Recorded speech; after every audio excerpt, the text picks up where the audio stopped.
Gold, trusted gold buyers. మీరు తాకట్టు పెట్టిన బంగారాన్ని విడిపించి ఈ రోజు ఉన్న మార్కెట్ ధరకు కొనబడను.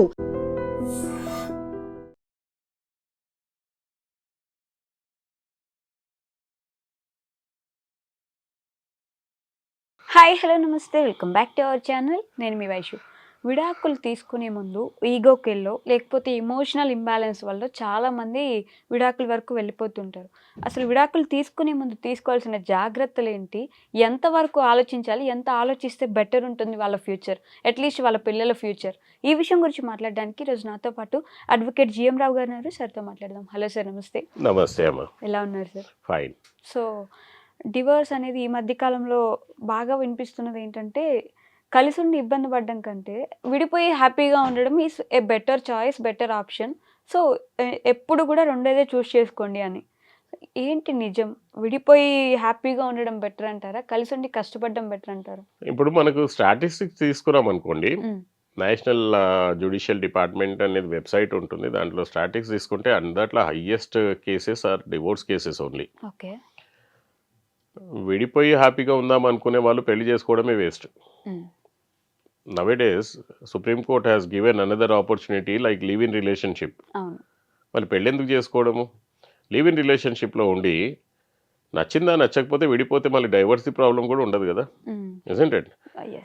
లివిన్ లో ఉన్న వాళ్ళందరూ పెళ్లి చేసుకోగానే విడిపోతున్నారు. లివిన్ లో 10 సంవత్సరాలు ఉంటే 10 సంవత్సరాలు బాగానే ఉంటారు, 11 సంవత్సరాలు పెళ్లి చేసుకోగానే విడిపోతారు. మీరు అన్నది 100% correct. When I was in Singapore, సింగపూర్లో ఏంటిదనంటే గవర్నమెంట్ అనౌన్స్ చేసేది, తల్లులారా మీరు పెళ్లి చేసుకోండి అని చెప్పి. ఎందుకనంటే అక్కడ పాపులేషన్ తగ్గిపోయింది. సింగపూర్లో పిల్లలు లేకుండా, యంగ్ జనరేషన్ లేకుండా ఎగిరిపోయింది. అయితే వీళ్ళు ఇక్కడ అడాప్ట్ చేసేది మీరు నమ్ముతారో లేదో, నేను ఒకసారి చెప్పాను మీకు. సింగపూర్లో ఒక 16 ఇయర్స్ 18 ఇయర్స్ రాగానే ఆమెకు బాయ్ ఫ్రెండ్ దొరకకపోతే తల్లిదండ్రులు పోయి దేవుడి దగ్గర మొక్కుతారు అగరబత్తిలు పెట్టి, ఆయన బాయ్ ఫ్రెండ్ దొరకాలని చెప్పి. This is the culture. And అక్కడ సింగపూర్ కల్చర్, నేను ఉన్నది సింగపూర్ US UKలో, అక్కడ కల్చర్ ఏంటిదని అంటే దే విల్ టెస్ట్ ఫస్ట్. అంటే being in live in relationship, పెళ్లికి ముందు మంచిగా హాయిగా ఒక 2-3 ఇయర్స్ లివ్ ఇన్ రిలేషన్షిప్లో ఉండి మనకు సూటబుల్ పర్సనా కాదా అని తెలుసుకున్న తర్వాత then they will get married. మీరు అన్నట్టుగా అట్లా ఉన్నా కానీ మ్యారేజ్ అయిన తర్వాత విడిపోతారు.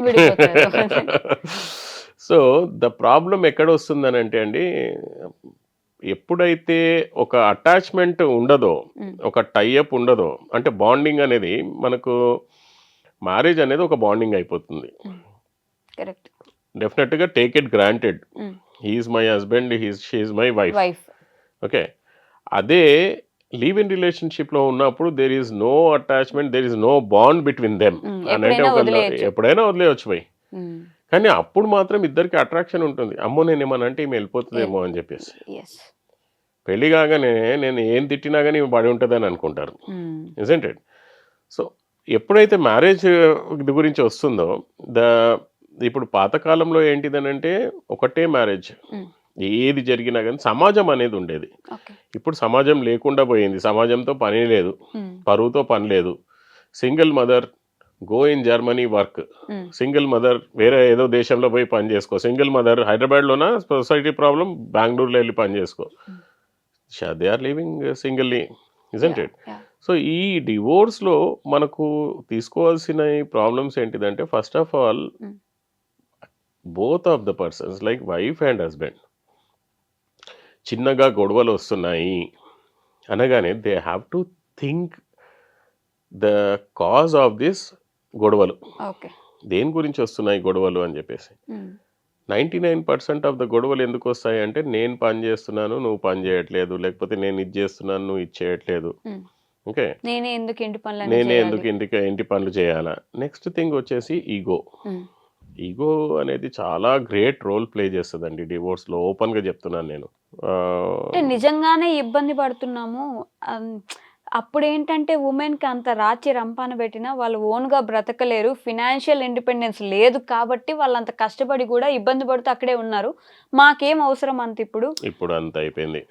అయితే నేను ఇప్పుడు చెప్తున్నట్టుగా ఇప్పుడు ఎట్లా అయిపోయిందంటే, వైఫ్ అండ్ హస్బెండ్కి గొడవ వస్తే ఆ అమ్మాయి తల్లిదండ్రులు, వాడు అట్లా తిట్టాడా, నువ్వు వచ్చేసి తర్వాత చూసుకుందాం మనం, లేదమ్మా అట్లా కాదు నువ్వు అక్కడ ఉండు అనేటట్టు లేదు. అంటే వర్క్ చేద్దామనే క్వశ్చనే లేకుండా పోయింది. ఈగో. ఇంకా డేంజర్ ఈగో ఏంటిదనంటే ఆ వైఫ్ అండ్ హస్బెండ్ మధ్యలో గొడవలు వచ్చేసి పెద్దల వరకు వస్తాయి. ఇటు వైఫ్ ఫాదరు, ఇటు పిల్లోడు ఫాదరు, పిల్లోడు మదరు, వైఫ్ ఫాదరు. అక్కడ ఆమె వీళ్ళ ఫాదర్ మదర్ని తిట్టడము, వీడు వీళ్ళ ఫాదర్ మదర్ని తిట్టడం. అవును.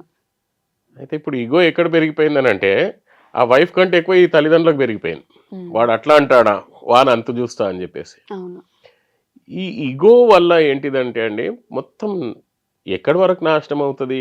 ఇప్పుడు ఈ వైఫ్ అండ్ హస్బెండ్ వాళ్ళు ఎక్కడి వరకు చూస్తున్నారు, డైవర్స్ అంటున్నారు అంతే. ఎవరికైనా తెలుసా డివోర్స్ తర్వాత ప్రాబ్లమ్స్ ఏమొస్తాయని చెప్పి వాళ్ళు ముందు ఆలోచించాలి కదా. అందట్ల ముందు ఫస్ట్ డివోర్స్ వరకు వచ్చింది అని అంటే ఫస్ట్ వాళ్ళ మిస్టేక్స్ ఏంటిది వాళ్ళు ఆలోచించుకోవాలి. ఓకే, వాళ్ళ మిస్టేక్స్ యాక్సెప్ట్ చేయాలి.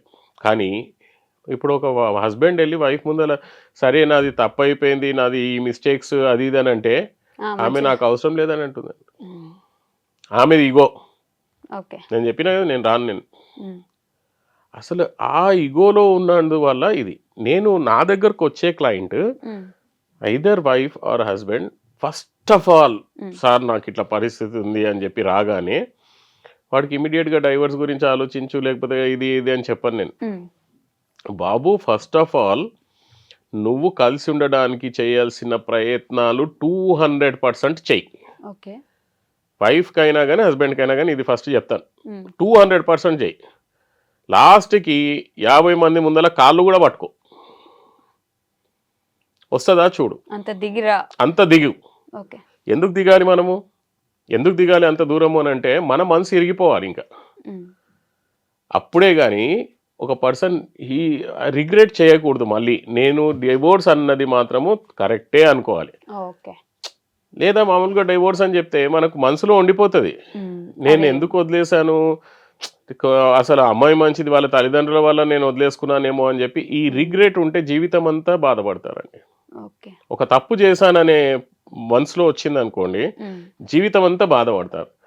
కాబట్టి మొత్తం మనసు ఇరిగేదాకా ప్రయత్నం చేయండి ఇద్దరి తరఫు నుంచి. తర్వాత కరెక్టే, ఇంకా నాకు సెట్ కాదు ఇది అన్ని అప్పుడు వచ్చిన తర్వాత అప్పుడు డివోర్స్కి ప్రిపేర్ అవ్వండి. అలాంటి ఆ సిచ్యువేషన్ వచ్చేంత వరకు ప్రయత్నించండి, మ్యాక్సిమంగా ప్రయత్నించండి అంటాను నేను. ఎందుకంటే రేపటి దిన మీ మనసులో ఎట్లాంటి తప్పు ఉండదు, ఎట్లాంటి బాధ ఉండదు. ఈ ప్రయత్నాలు చేయలేదనుకోండి అప్పుడు మీకు బాధ ఉంటుంది. ఇప్పుడు హస్బెండ్స్ ఈ తప్పు ఒప్పుకొని పోని కావాలంటే నీ ఇంట్లోనే ఉంటానని చెప్పి నీ ఇంట్లోనే ఉన్నా కానీ వైఫ్ కాల్తో తన్నిన రోజులు కూడా ఉన్నాయి. ఓకే, సో వైస్ వర్సా కూడా ఉంటుంది. నేను ఒకటే చెప్పట్లేదు. ఇప్పుడు వైఫ్కి ఆమె కలిసి ఉంటానని అంటే వీడికి కూడా భయం, ఈసారి వచ్చే ఎవిడెన్స్లు ఏమైనా కలెక్ట్ చేసుకుంటుందా అని చెప్పేసి. సో ఆ నమ్మకం తెగిపోకముందే వీ హ్యావ్ టు ప్యాచప్. ఒకవేళ బ్రేకప్కి వస్తుందంటే కూడా మళ్ళీ చెప్పేది ఏంటంటే ఇద్దరు తరఫు నుంచి 200% ఎఫర్ట్స్ పెట్టండి. అంటే బట్ ఒకసారి ఏదైనా ఒక చిన్న గీత వచ్చిందంటే అది అంత ఈజీగా పోదు. మీరు అన్నట్టు వెనక్కి వస్తే ఎవిడెన్స్ కలెక్ట్ చేసుకోవడానికి వచ్చిందా అంటే నమ్మకం పోయింది కదా. అదే అండి, ఫస్ట్ ఆఫ్ ఆల్ మిస్టేక్ ఎక్కడ చేయకూడదని అంటే they must not start any legal proceedings. Once the legal proceeding is started the marital life came to an end. Calls record చేసుకోవడం అట్లాంటివి ఏమైనా చేశాము లేదా నేను పోలీస్ స్టేషన్లో ఒక్కసారి కంప్లైంట్ ఇచ్చిన తర్వాత ఇవన్నీ వేస్ట్. ఇంకా పోలీస్ స్టేషన్లో ఒక్కసారి కంప్లైంట్ ఇచ్చిన, కోర్టులో కేసు వేసినా కానీ అయిపోయింది. నేను చెప్పేది ఈ కోర్టు కేసులు ఇవన్నిటికీ ముందు. ఓకే, ఇంకా లాస్ట్కి ప్రయత్నాలు జరిగిపోయిన తర్వాత ఇంకా నా వల్ల కాదు అనుకున్నప్పుడు ఇవి ఎందుకు ఈ 200% ఎఫర్ట్ పెట్టాలి, ఎందుకు డైవర్స్ తీసుకోవాలి అనే ముందు మనం ఆలోచించాల్సింది ఏంటంటే డైవర్స్ ఎఫెక్ట్స్ ఏమి ఉంటాయి, ఎవరికి ఎఫెక్ట్ ఉంటుంది ఎక్కువగా చెప్తానండి. 2 సిచ్యువేషన్స్ మేజర్గా తీసుకుందాము. వైఫ్ అండ్ హస్బెండ్ పెళ్లి చేసుకున్నారు, పిల్లలు లేరు, 2-3 years అయిపోయింది, పిల్లలు లేరు, విడిపోతున్నారు. ఓకే, సో ఇక్కడ వైఫ్కి అనేది అడ్వాంటేజ్ ఉంటుంది, she can get married again.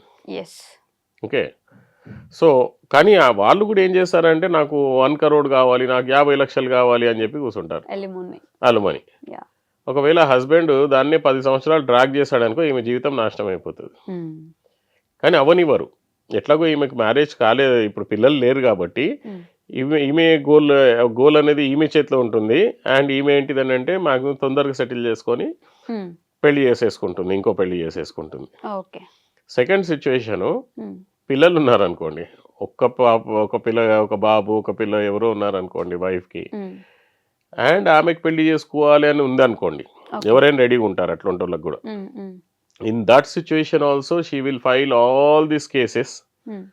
మీరు ఎప్పుడైనా అబ్జర్వ్ చేశారా, హస్బెండ్ వైఫ్ మీద కేసెస్ ఫైల్ చేయడానికి లేదు, చేస్తే ఓన్లీ డైవర్స్ కేసే ఫైల్ చేయాలి. కానీ వైఫ్ మాత్రం 498 మెయింటెనెన్స్, తొక్కాతోలు అన్నీ వేసే అవకాశాలు మన ఇండియాలో ఉన్నాయి. ఇవన్నీ ఎందుకు వేస్తారు అనుకుంటున్నారు మీరు మ్యాక్సిమంగా?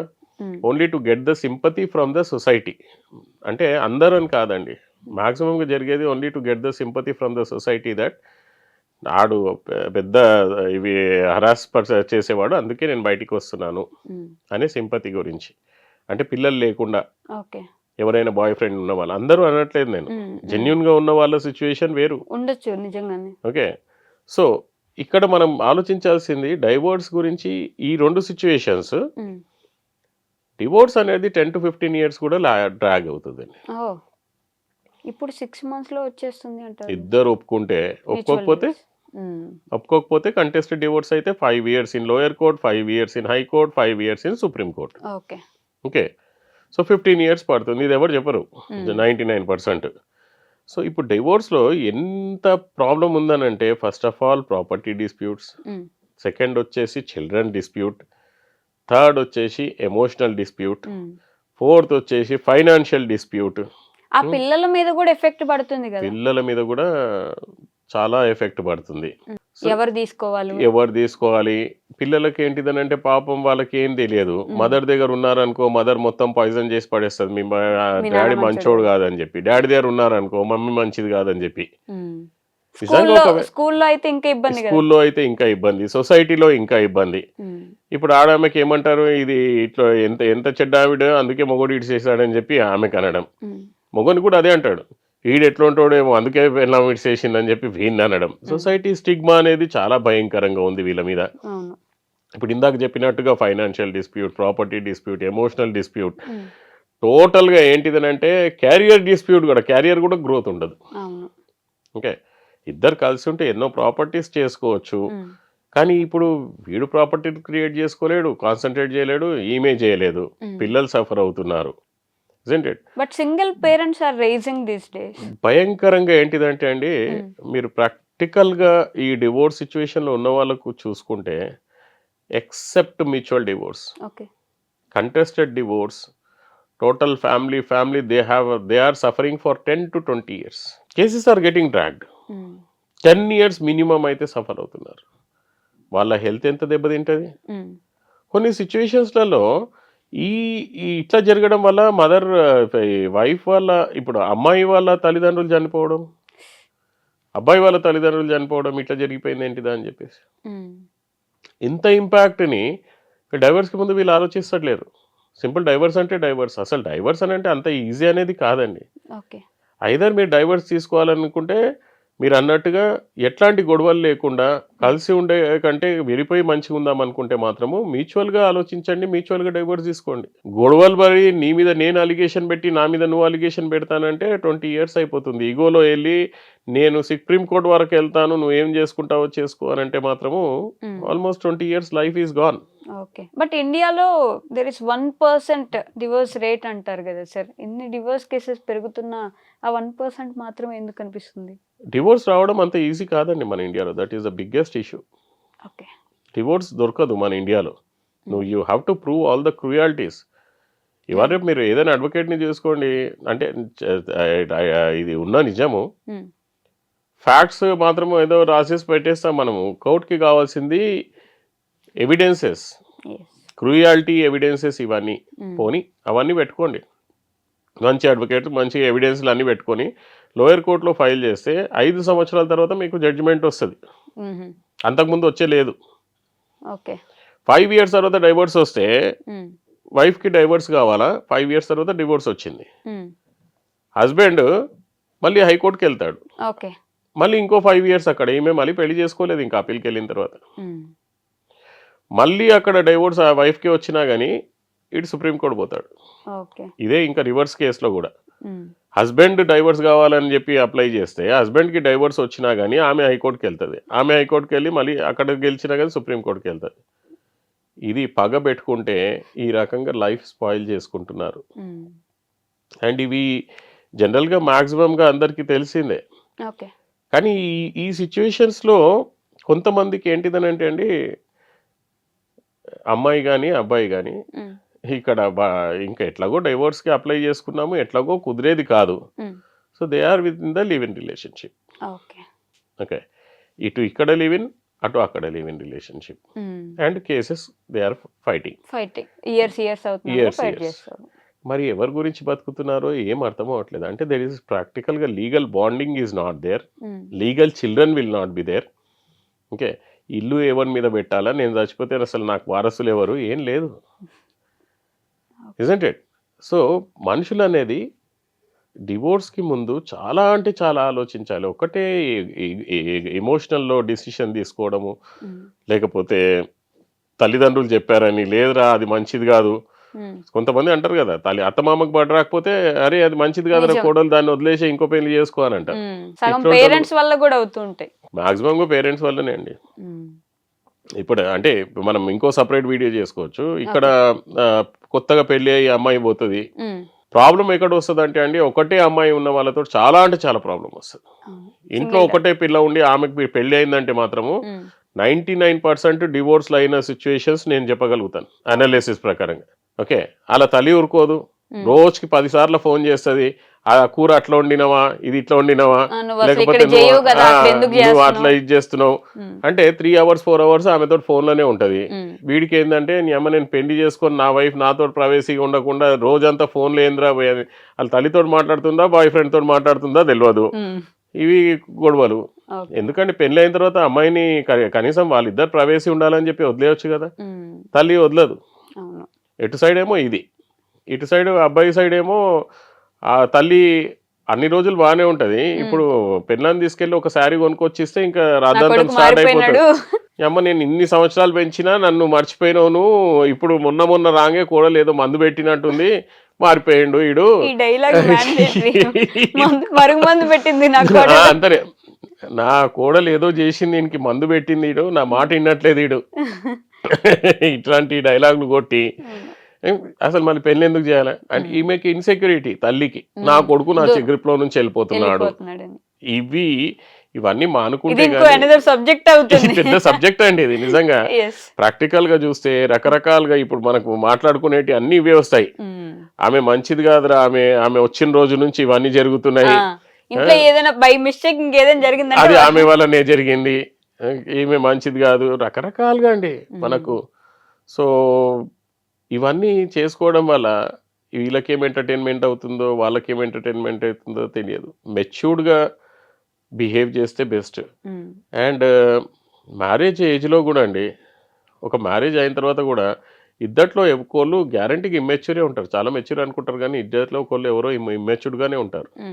మెచ్యూర్డ్గా ఉన్న పర్సన్ వాళ్ళను మాడిఫై చేసుకోగలగాలి. అంటే హిప్నాటిజంలో ఒక రూల్ ఉంటుందండి, హిప్నాటిజం అండ్ ఎన్ఎల్పి ఇట్లాంటి నేను యుఎస్లో ఉన్నప్పుడు చేస్తే, మీరు ఇప్పుడు అట్లా కూర్చున్నారు, నేను కూడా అట్లాగే కూర్చున్నాను అనుకోండి, you will get impressed by me. Okay, so దీన్ని సంథింగ్ లైక్ ఏ రిఫ్లెక్షన్ అది ఇది అని అంటారు. సో ఆ రకంగా హస్బెండ్కి తగ్గట్టుగా మూవ్ అవుతూ, ఎవడైనా కానీ ఫస్ట్ హస్బెండ్, నేను నా వైఫ్ నా కంట్రోల్, హస్బెండ్కి తగ్గట్టుగా మూవ్ అవుతూ ఆయనకు నచ్చినట్టుగా పని చేసుకుంటూ పోతే వాడు వదిలేస్తాడు, ఇంకా పట్టించుకోడు.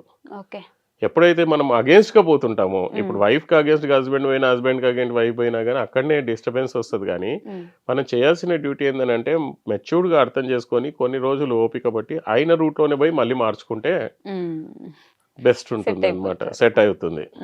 సో జాగ్రత్తలు తీసుకోవడం చాలా ఇంపార్టెంట్. సమాజాన్ని చూస్తుంటే, ఇప్పుడు కేసెస్ని చూస్తుంటే నాకు ఎంత బాధ అనిపిస్తుంది అంటే, ఏమీ ఆలోచించకుండా లాస్ట్ క్లోజ్ చేసే ముందు మీకు చెప్తాను, ఎన్ని కేసులు అంటే వైఫ్ అండ్ హస్బెండ్ ఇద్దరు ఒకటే ఇంట్లో ఉన్నారు, ఒకరోజు సడన్గా హస్బెండ్ వెళ్ళిపోతాడు, రెండో రోజు ఆమెకు డైవర్స్ నోటీస్ వస్తుంది. అసలు ఆమెకు అర్థం కాదు ఏం జరిగిందని చెప్పి. ఆమె వెంటనే ఉన్నాడు, డైవర్స్ అప్లై చేసేసాడు. డైవర్స్ నంబర్ వచ్చిందనగా వాడు వెళ్ళిపోయాడు. ఓకే. సో నేను డైవర్స్ ఇచ్చేసాను నీకు, డైవర్స్ అప్లై చేసేసాను, అండ్ ఇగో ఇదంతా ఫోటో తీసుకున్నాను, there is no domestic violence, ఇప్పటి వరకు మన మధ్యలో ఏం గొడవలు లేవు అని చెప్పి మంచిగా ఒక వాట్సాప్ మెసేజ్ పెట్టేసి గెటింగ్ అవుట్. ఇంత ప్లాన్డ్ గా ఆవిడకి ఏం అర్థం కావట్లేదు అసలు. పిచ్చెక్కిపోతుంది ఆమెకు. అంటే మీరు సడన్ గా వెళ్ళిపోయి నాకు డైవర్స్ అని అంటే, కానీ ఆలోచించాల్సింది ఏందనంటే అసలు ఈమె ఎంత టార్చర్ పెట్టి ఉంటుంది అనేది కూడా ఆలోచించుకోవాలి. అంటే ఇద్దరు టేక్ ఇట్ గ్రాంటెడ్ అని మాత్రం ఎవ్వరికి అనుకోవద్దండి. తల్లిదండ్రులైనా కానీ తమ్ముడైనా కానీ ఎంతవరకు భరిస్తారండి మీరు? ఇప్పుడు మీరే నా ఓన్ రిలేటివ్ అనుకోండి, నేను మీకు రోజు ఒక తిట్టి ఇది అది చేస్తే ఒక రోజు నా వల్ల కాదని చెప్పి మీరు ఎక్కడో వెళ్ళిపోతారు. బ్లడ్ రిలేషన్ అయినా కానీ మీరు ఉండరు. కరెక్ట్. అక్కడ వరకు తెచ్చుకోకుండా ఉండాలి మనం. సో నేను ఇప్పుడు మేజర్గా చెప్పాల్సింది ఏంటంటే డివోర్స్ తీసుకునే ముందు 200% ఇద్దరు సైడ్ నుంచి ట్రై చేయండి. ఓకే. అండ్ డివోర్స్ తీసుకునే ముందు అని అంటే ఆ థాట్ వచ్చినా కానీ, and before going to the police, before filing any cases, ఒక్కసారి మీరు కేసు ఫైల్ చేస్తే that is the end of your life. ఇక్కడ నుంచి గ్యారంటీగా ఏమంటారంటే ఒకసారి కేసు ఫైల్ చేసిందంటే దాన్ని తెచ్చుకున్నావు అంటే నువ్వు మొగడవే కావని చెప్పి వీళ్ళకంటారు. ఈడు ఫైల్ చేసిందని అంటే వాళ్ళకు ఒక ఈగో వచ్చేస్తుంది. సో కేసెస్ ఫైల్ కాకముందు మీ ప్రయత్నాన్ని 200% పెట్టండి. And in your life time, once you file the divorce, you should never regret in your lifetime. Okay. That is the closing statement. Yes. Okay, sir. Thank you. Thank you, Amma.